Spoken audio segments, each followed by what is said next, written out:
তার কাছে পৌঁছার পথ তিনি তাকেই দেখান যে নিষ্ঠার সাথে তার অভিমুখী হয়।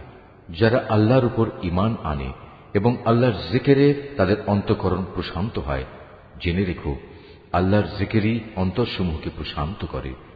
যারা ঈমান আনে এবং নেক কাজ করে তাদের জন্য রয়েছে যাবতীয় সুখবর ও শুভ পরিণাম। অতীতে যেমন আমি নবী রসুল পাঠিয়েছি, তেমনি করে আমি তোমাকেও একটি জাতির কাছে নবী করে পাঠিয়েছি।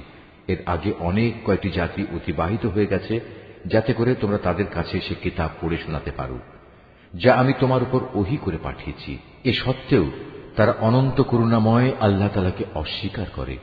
তুমি তাদের বলো, তিনি আমার মালিক, তিনি ছাড়া আর দ্বিতীয় কোনো মাবুদ নেই। সর্বাবস্থায় আমি তাঁর উপরই ভরসা করি, তাঁর দিকেই আমার প্রত্যাবর্তন।